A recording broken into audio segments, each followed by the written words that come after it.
What a beautiful day. Yeah, absolutely. What a beautiful day, and it's even more spectacular now.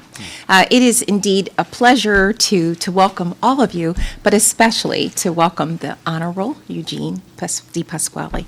We are simply delighted that you're here. It is a pleasure to introduce an individual who cares so passionately about making the Commonwealth of Pennsylvania a better place for all of us, not just for children. So we are simply delighted that you're here at Foos School and in the Harrisburg School District. Thank you so very much for all that you do. Thank you, Doctor. Thank you. Thank you very much. Thank you. Thank you, Dr. Samuels, for that very kind and warm introduction, and Dr. George and the rest of your team for the tremendous work you're doing. And a little bit of a background on this. We're going to continually keep doing this to try to do our part to try to help the district move forward in what is our first ever what we call real-time audit, and that is to continually do monitor the progress that the district is making and offer areas where they can do better. And so, again, I want to say thank you for the invitation here. But more importantly than the invitation is thank you for the tremendous work and progress that you are making to date. We are so very proud of the work you are doing, and it is so critical to the children of this district that they be given the same opportunity as every other child in Pennsylvania. So again, thank you. I want to start off with, and for those of you know that I've had my more than fair share of criticism, not just of Harrisburg, but any district I think is not doing everything they can to be transparent and accountable. But I want to start this off with saying that the district has gone beyond what we would have hoped at this stage in transparency and accountability, and they have shown a real commitment. And even in areas where, and we'll talk about this in a little bit, where there is room for improvement, they have worked with us to try to get to that place. And so I want to commend them for that commitment. Transparency is the focus of today's update. Pennsylvania's Sunshine Act governs how public meetings are managed.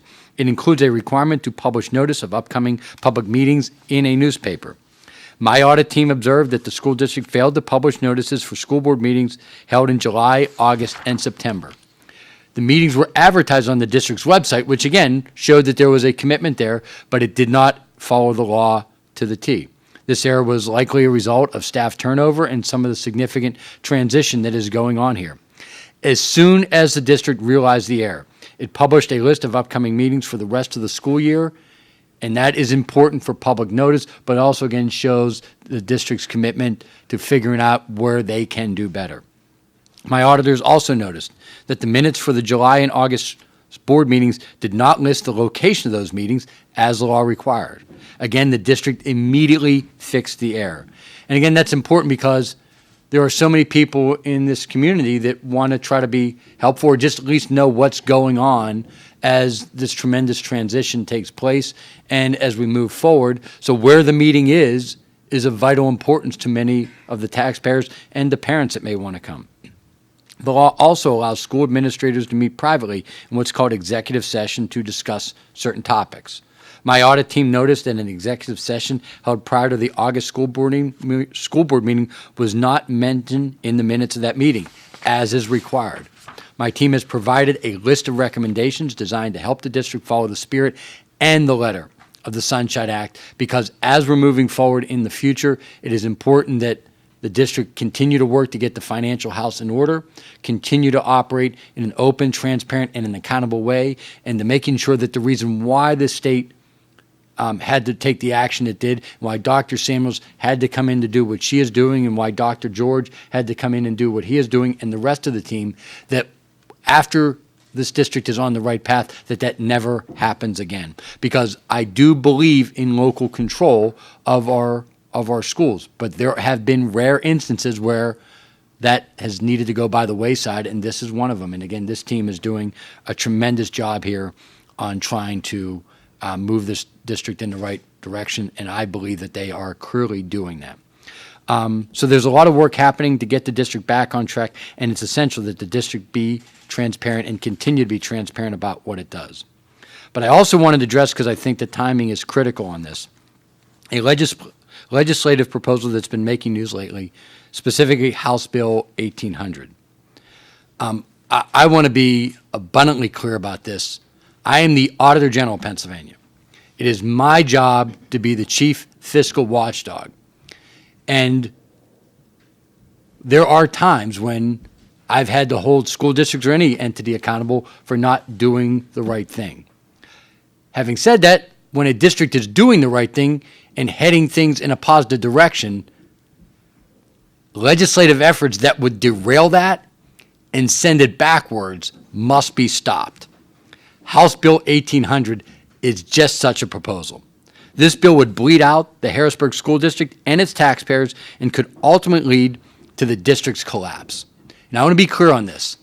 If House Bill 1800 were to become law, it would wreck the finances of the Harrisburg School District.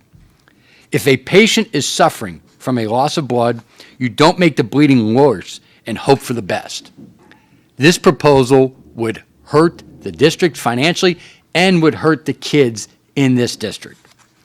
This bill would let students leave the district and take millions of dollars in state funding with them. And again, it would only be a handful of kids that could do this, and it does not benefit the broader public at all or the broader group of kids. It would basically be a handful of kids that could do this, while at the same time leaving behind financial wreckage behind. It would also siphon away millions more for students already enrolled in private schools. So I want to be clear about this. Most of this money that would go out would already go to people that aren't in the school district. So that those millions of dollars that are being invested and need to continually be invested to benefit the kids that we see just in walking down this hallway here, that would go to kids that are already in private schools. This bill would treat Harrisburg like a lab experiment. And let me, I get sometimes what happens in Harrisburg, and that is a bunch of legislators who don't live in the district sort of want to try to make some news for themselves, both on a statewide or even a national perspective. So they're going to start trying to treat the kids in Harrisburg like there's some type of an experiment. It's outrageous, it's wrong, and it would completely derail the work these good people are trying to get done here in Harrisburg. And if that's such a great idea, one of the things I often ask is, why don't you try it on your school district first? The people that are proposing this don't seem to want to do it in their own school district. They want to experiment with other kids. That is wrong. Now, it is real easy politics to beat up on the Harrisburg School District right now. It's real easy. Let's be clear about that. It's real easy. You go back to your town hall meeting in anywhere else in Pennsylvania, and you could beat up on the Harrisburg School District.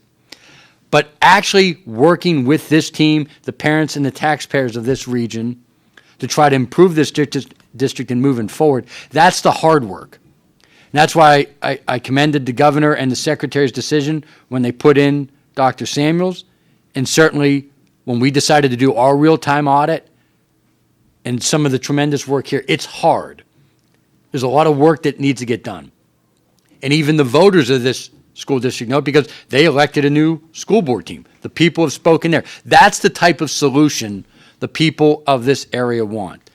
And siphoning away millions of dollars to kids that are already in private school is not the way to help this district, and certainly not a way to help every child in the Harrisburg School District. The legislation would interfere with the hard work being done to put the Harrisburg School District back on track. Let's give the district a fighting chance. I also one other point before I turn it over to Dr. George, because I have some opinion on this. It's also fascinating that they also don't want to give me the audit authority to audit those vouchers. Isn't that fascinating? They want to give away this money, but then specifically say from the House floor that they don't want me to have the authority to audit those schools. Think about that. Let's give away millions of taxpayer dollars to kids that are already in private school. Then let's make sure the Auditor General doesn't have the authority to even audit those schools, while at the same time leaving the financial wreckage behind in Harrisburg. This team is doing a tremendous job. There's certainly going to be more updates as we move along. There's probably, I'm sure, going to be areas where we think that they can do better, like some of the things we talked about today. But I'm also going to commend when I see good work, and we've seen so much of it to date, and I want it to continue. So I'm going to turn it over to Dr. George to make a brief statement, and then I'll be available to take any questions. Dr. George? Oh, there you go. Thank you. Good morning.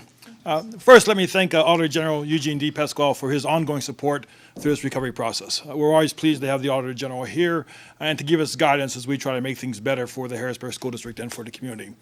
I also want to note that he chose to have his press conference here in a school where children are, where teachers are, where parents come to, because that's different than being in office. He actually wants to see what's going on, and he's able to see the recovery process that's underway in real time. Because some of the legislators who put forward House Bill 1800, we've invited them to come to Harrisburg School District. They've chosen not to.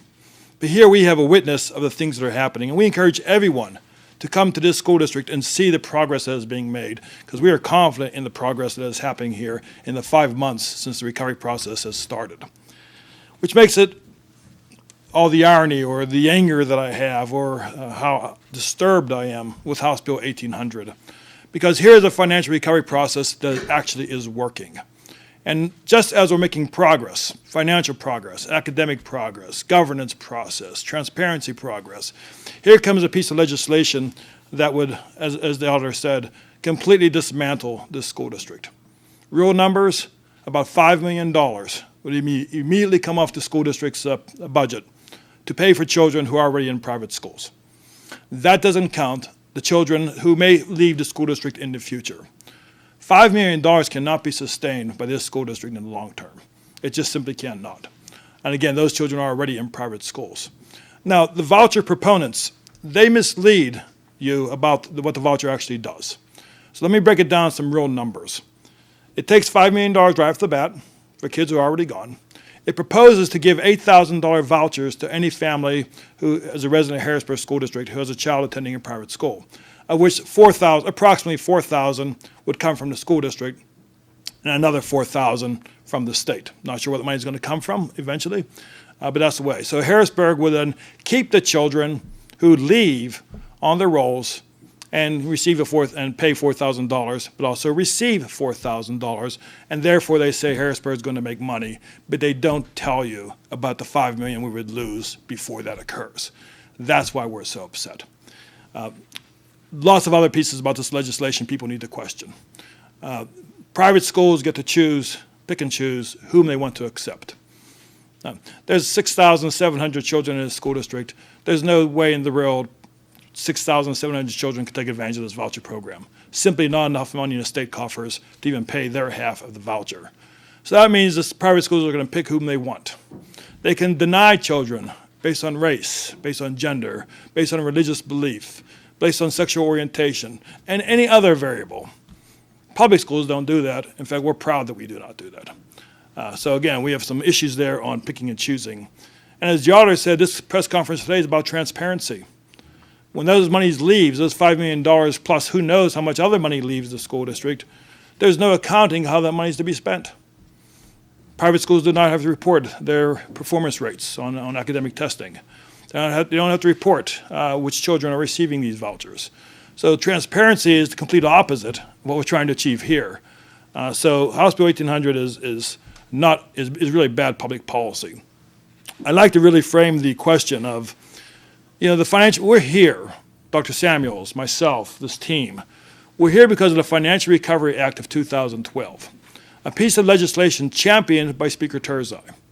And here, the legislation is actually being enacted, and it's working as designed. We have a chief recovery officer in place, a receiver in place, I'm sorry. We have a team in place working on exactly what that legislation is wanting us to do. That piece of legislation was designed to help school districts like Harrisburg. House Bill 1800 is the antithesis. It is designed to abandon the Harrisburg School District. So the legislature needs to make a decision. Do they want to help school districts or do they want to abandon school districts? That's really the question. There's no doubt where we stand at Harrisburg School District, adamantly opposed to House Bill 1800, and we would actually welcome support to help rebuild this school district as we are doing, and welcome the community support to embrace what the good things can happen here in the community. So thank you. Thank you, Dr. George. And I'm going to end before, and if anybody has anything they want to add, feel free to come up and say that. But one thing before we take any questions is, and not everyone here may be aware of this, but very similar to the Reading School District. I know Dr. George was involved in that recovery. In my first year as Auditor General, we came out with a scathing audit of the Reading School District. Scathing. It was as bad as any we've seen. Certainly we've now had our fair share, Penn Hills, Scranton, to name a few. That district and the intermediate unit in that area took ownership of that audit, did the hard work, and now, it was about a year and a half ago now, we had the best financial turnaround that we've seen in the history of Pennsylvania. And so it can happen. There is now hope in the Reading School District. Parents, teachers, the community, the business community, the taxpayers, all on board with what's happening because the hard work was done. And that was done without House Bill 1800. It was done because of the hard work that's being done right now in Harrisburg. So this can happen and will happen. And I'm going to continue to do my job to hold everyone accountable and also offer our insights about what can be done from the track record we've seen in other districts that improved so that we can continue to help this tremendous team behind me move forward. So with that, happy to answer any questions on this or any other topic. And I don't want to speak for everyone here, but if you have other questions for them as well, I'm sure they'll feel free to answer them. So questions?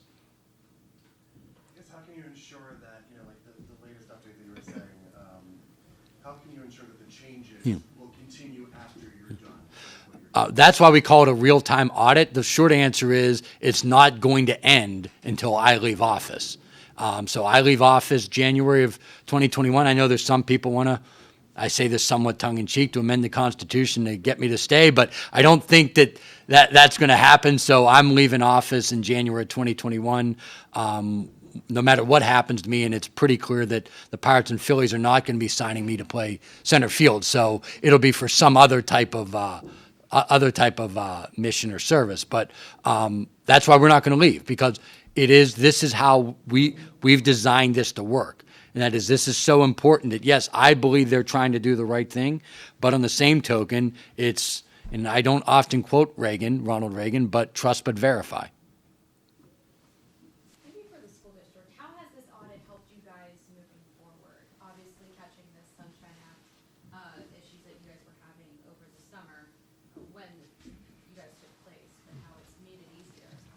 Okay. Thank you. Well, first of all, I think an audit is always something that a district could use to learn from. And so our goal is to ensure that we exercise and implement best practices every single day. And so with the audit that's being done, again, it's an opportunity for us to learn, to make corrections, and to ensure that we have best practices, to ensure that we have a standard of excellence underway every single day with all that we do. We can go here and then here, so. And maybe for the district, like, how are things going 5 months in? What's the process like? As of right now? Thank you. Well, first of all, it's hard to believe that it actually has been 5 months. And I must say, the goal was to do something very bold and courageous because the students of the Harrisburg School District deserve that. And when you think about going after and having a standard of excellence, that's exactly what we did through seeking out the support and help of Dr. George and the MCIU team. The team, and the Auditor General has said this best, the team is actually phenomenal. They hit the ground running, doing amazing things expeditiously. The team is working 8 days a week and really accomplishing things because the district was broken. And so, the goal is to make corrections. They're making corrections while accomplishing incredible things. And this is an opportunity, again, to acknowledge the team and to thank them very publicly for doing an incredible job. So this is both a financial recovery and an academic recovery, and the two go hand in hand. So as from the financial recovery part, when we first arrived 5 months ago, one of the first things we promised was to give you a clear and accurate accounting of the financial situation of the Harrisburg School District. We released that just about a week ago, and if you have not seen information, we're at a $2.5 million deficit currently. That's the bad news. The good news is that we know we can probably cover that going forward. There's lots of things that, because of mismanagement in the past, revenue sources were not necessarily maximized. Some expenditures were questionable. By maximizing revenue and by eliminating some of the waste in the expenditures, we believe we can close at $2.5 million. Just as an example, we lost $2 million in federal funds because of the inability for the previous administration to put forward the proper documentation required. So just by doing that, if that was done, we would not be in a deficit mode today. So we'd actually have probably a balanced budget. So we're very optimistic about the financial side. Now we have a clear picture of where we stand, we can start concentrating more on the academic side. We already started that process by putting a curriculum in place at the elementary level, both in mathematics and literacy, and that's going to pay off down the road. And now we know where we stand financially, we can make more investments in academics. So we anticipate that that will recover fairly soon as well.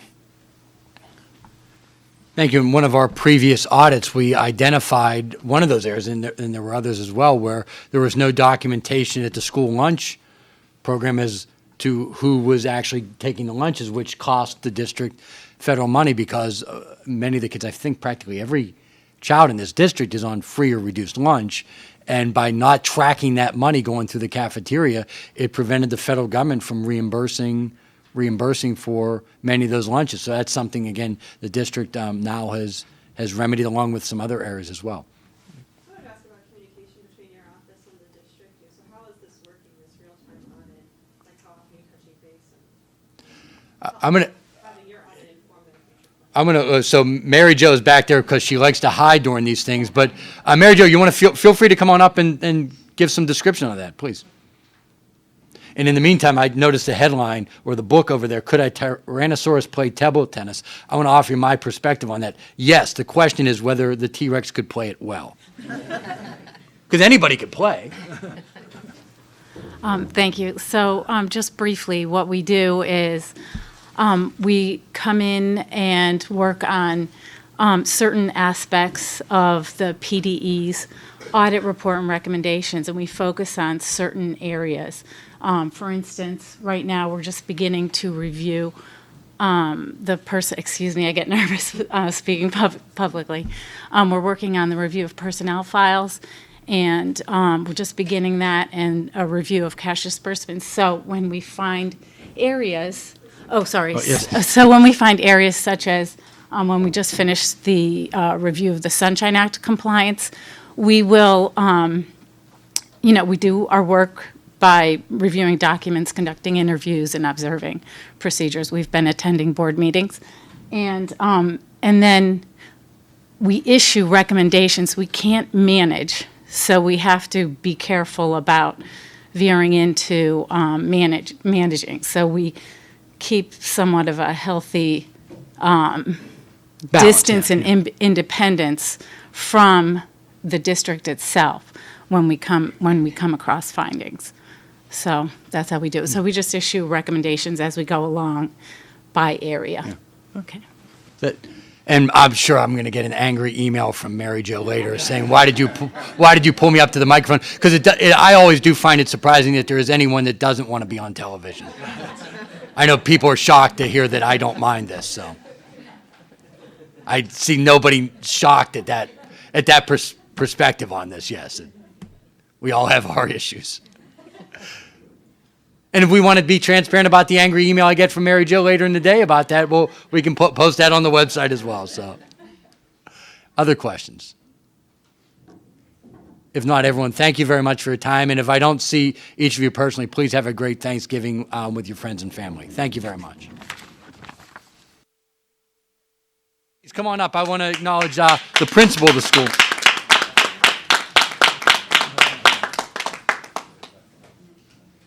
Anything you want to add, Principal? Absolutely. First of all, I'd like to thank everyone for coming out to FOOS today. We are super proud and excited about showcasing our school here and what our students can do in Harrisburg. We are absolutely just ecstatic about the learning that's taking place this year with open court reading, our new literacy program, and of course Eureka Math. We're blessed. The kids of Harrisburg are benefiting from the great things taking place, and you can see it in the classrooms, you can see it with the families, and we're just enjoying it. So we appreciate everyone being here, and thank you very much. Thank you very much. Thank you very much. Again, thank you very much, everybody. Have a great Thanksgiving.